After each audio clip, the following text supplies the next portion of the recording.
adalah gembalaku, takkan kekurangan aku.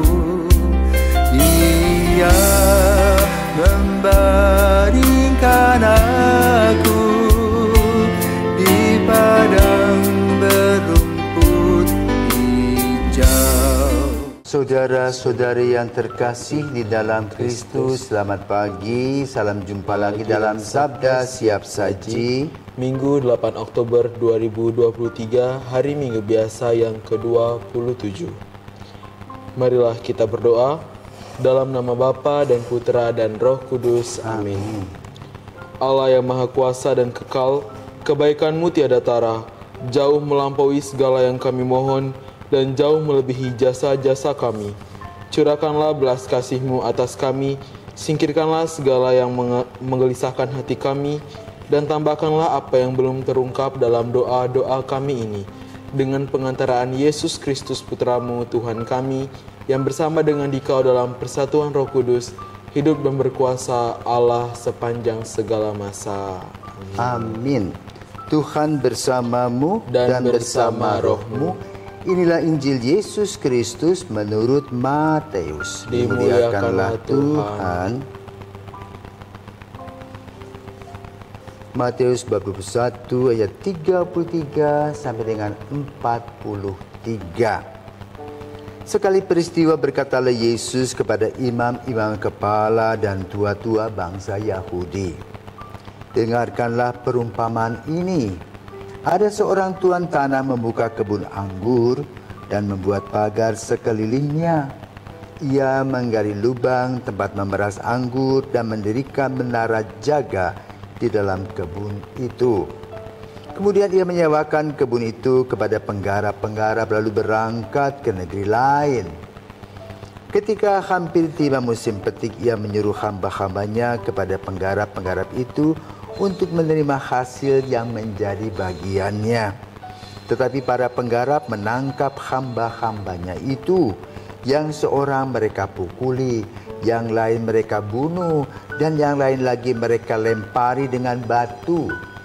Kemudian Tuhan itu menyuruh pula hamba-hamba yang lain lebih banyak daripada yang semula, tetapi mereka pun diperlakukan sama seperti kawan-kawan mereka.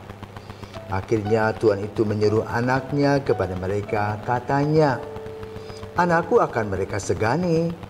Tetapi ketika para penggarap melihat anaknya itu, mereka berkata seorang kepada yang lain, 'Inilah ahli warisnya.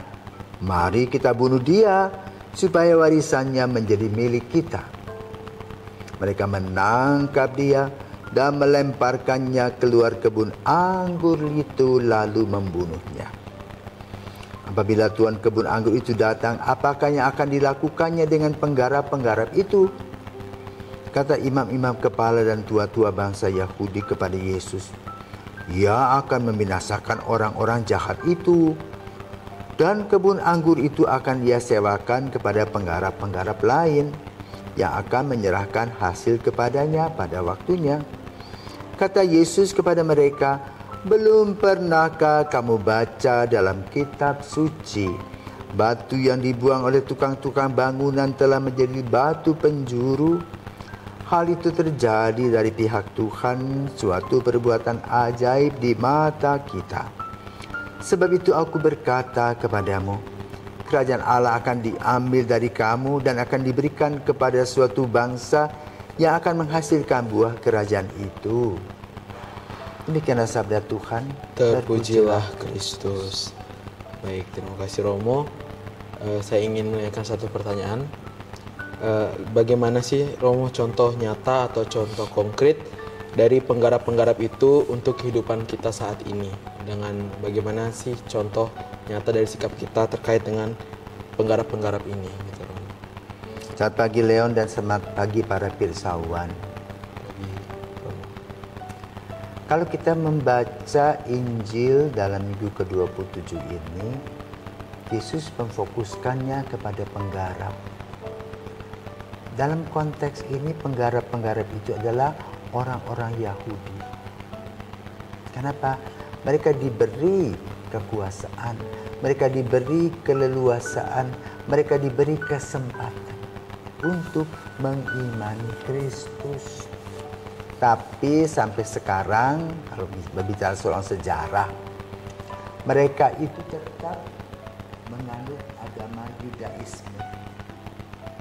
Sementara orang-orang non-Israel sedunia ini sudah sekitar 2 miliar. Jadi karya keselamatan itu sudah diwartakan kepada mereka, orang Israel. Hanya beberapa orang saja yang mengimani Yesus.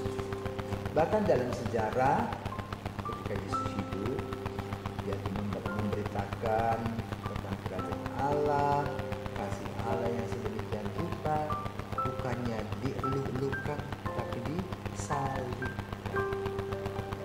Maka dalam konteks Injil pada hari ini, tentunya Yesus menyindir orang tua-tua, para ahli. Kenapa? Mereka disebut sebagai bangsa terpilih, jadi boleh katakan oleh Tuhan diistimewakan. Sama seperti kamu ya, sudah diberikan oleh ibu dapur nasi goreng yang enak, ada telurnya, ada acarnya, ada sambelnya, kamu ngambek. Maka nasi itu diberikan kepada orang lain.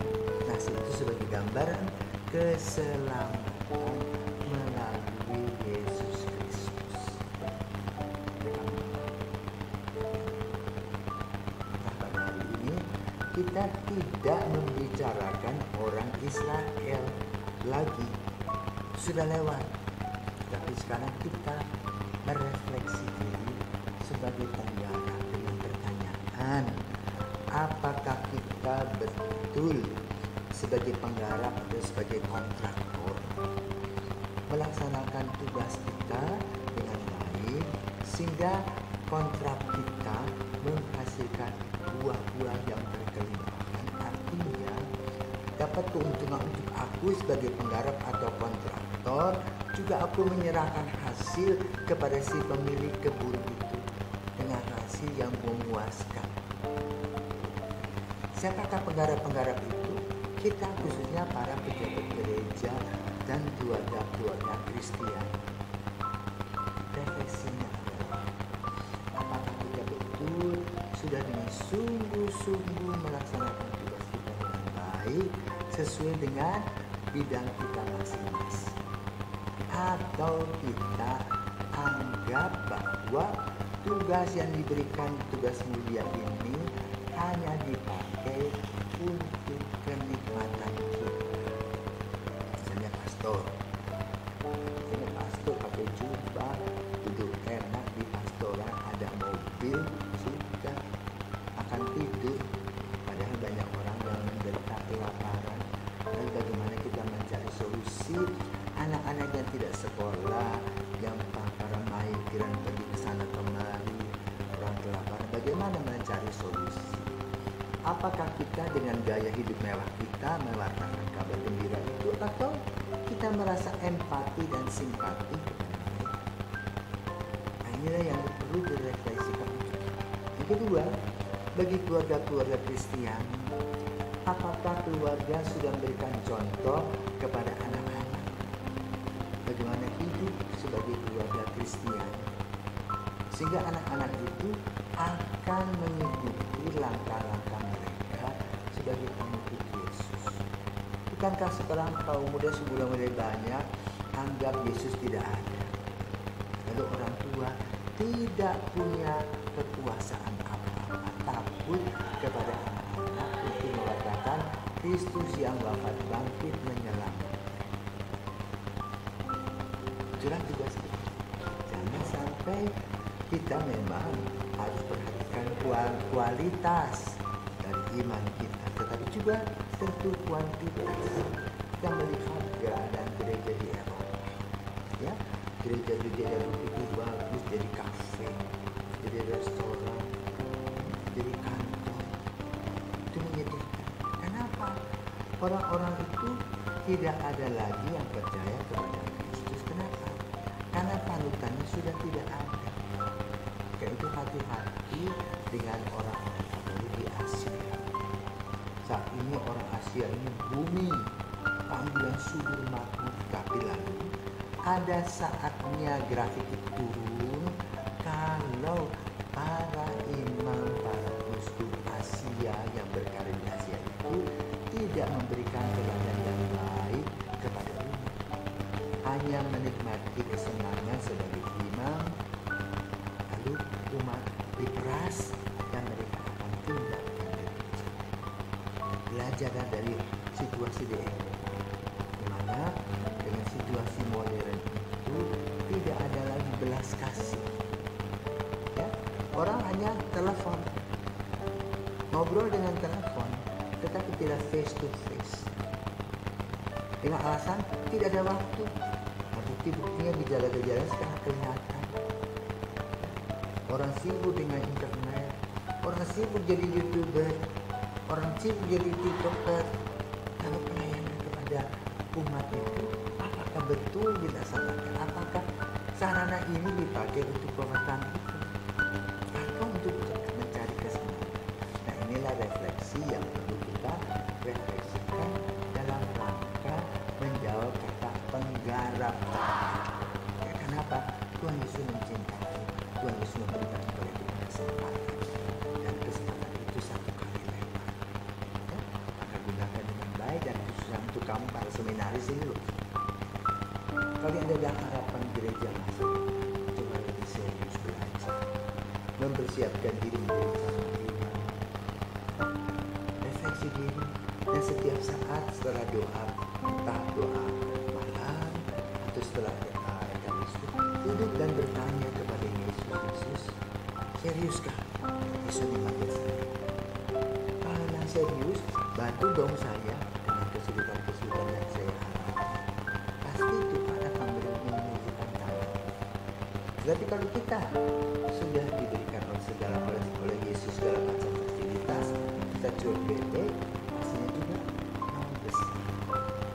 Selamat berjuang, Tuhan memberkati. Juga kita berdoa